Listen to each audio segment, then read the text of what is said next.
I want my young people to lean into this a little bit more, and the fact that a lot of you guys are feeling like the system's rigged against you, and I get it. I mean, we've post-pandemic, post this inflation we've had, there are a lot of things out there that you're probably like, man, this system is just rigged against me. But I want you to know the good news of the fact that you guys have something that older people just don't have. It's that legacy of time that allows you to, every dollar of opportunity that you can invest is worth so much more than what all your peers have. And that's why we talk about, for a 20-year-old, $1 has the potential, if you put that money to work, to be 88 times over in retirement. Nobody in their 30s can do that. Nobody in their 40s can do that. That is for you in your 20s. Maximize that incredible opportunity. And the earlier you can figure this out, the easier the path is going to be. You get to choose how difficult you want it to be. Do you want it to be slightly difficult today, or do you want it to be really, really difficult tomorrow? Because a lot of people say all the time, oh, guys, it doesn't make sense to save because it's going to be so hard to get there. And I don't need to, guys talk about $1 million, but why would I even care about $1 million? Because I need 5 million, 10 million. Well, you can't get to 2 million, 3 million, 4 million unless you get to that very first million. And when you think about getting to that very first million, do you realize that for a 20-year-old, if you want to get $1 million in your investment accounts by the time that you get to age 65, you've only got to save about $95 a month. Less than $100 a month for a 20-year-old can make you a millionaire by the time that you retire. But if you do not defer gratification today, if you do not exercise discipline today, and you wait until you are 30, instead of being able to save $95 a month, you have to work 4 times harder, saving almost $350 a month to get to that same $1 million by the time you reach age 65. Well, this is the thing. I want to go a little deeper in what you're talking about, because I think there's so many voices out there telling people, look, live your best life now, because you don't worry about your 20s. You'll be able to save money in your 30s or 40s when you have big pay raises, big promotions. But Bo, you just said something really powerful. You think about, because I got excited when I was in high school, when I had that economics teacher with a one-off statement. He said $100 a month will turn you into a millionaire. And it really did turn something that was so elusive and what in my mind at that time seemed impossible to where it was right here in front of me for $100 a month. But look at what you just shared.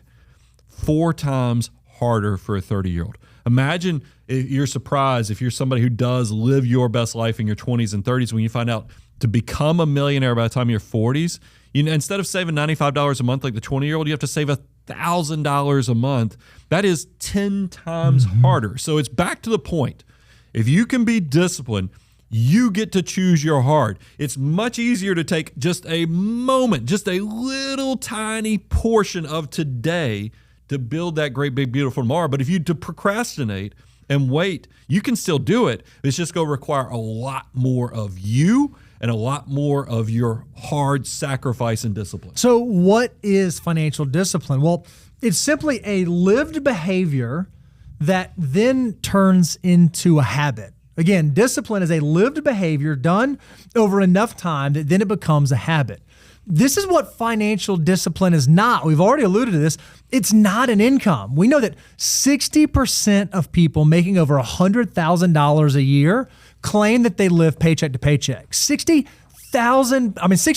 of people are having to make sure the next paycheck comes in so that they can make ends meet. So financial discipline is not an income. Well, it's also, think about those professional athletes. We just said within 5 years, 80% of them are out of money. Yep. Second thing, it's not the huge trust fund. When I was younger, I thought that everybody who was wealthy came with a silver spoon, that they got this because of what was given to them. Imagine my surprise when I read Millionaire Next Door. And then I think about Everyday Millionaires came after that. And then I started thinking about all of our millionaire surveys we've been doing with our clients. And the data is consistent. Approximately 80% of millionaires are actually first generation, meaning that somehow they have figured out they don't come from money, but they use the power of discipline to take that little bit today to build something pretty spectacular. And look, discipline is also not luck. It's not just winning the lottery. We know that 33%, 1 out of 3 jackpot lottery winners end up going bankrupt. So it's not an income. It's not a huge trust fund or a background. It's not luck. So then what is financial discipline? How do you define it? What are the things you know? Well, we've already said It's living on less than you make. Well, how do you do that? How do you actually live on less than you make? Brian, this is a concept you've talked about forever. If you can figure out how to implement forced scarcity into your life, it will naturally create that behavior that can turn into a habit. When we talk about forced scarcity, really what we're saying is I want you to have a plan for every dollar in your army of dollar bills that actually automates the process, meaning you're automatically putting the money into work for you, because once again, it makes the good habits that much easier because the behavior is just happening. It also, when you're doing forced scarcity, since the money already has a plan, it already has an obligation of where it's going, it makes the bad habits of just letting money drift off that much harder. And then as you're doing that, as you're implementing this forced scarcity, the thing you have to be aware of is not to let your lifestyle begin to creep. Just because you have that behavior in your 20s does not mean that it needs to adjust and improve as you move into your mid-20s, into your 30s, so on and so forth. So you want to make sure that you're not running up high interest debt, that you're not living off credit cards, that when you spend money, you're actually spending with intention. There's nothing wrong with your lifestyle improving so long as the discipline that you're exercising in your financial life improves along with your lifestyle. You do not want them to begin to diverge from one another, or else you're never going to be able to live the future life that you want to live. Now, let me tell you, I want to caution all my financial mutants. You're going to get excited about watching your money start to build, and you do have to make sure you do have to cover your risk.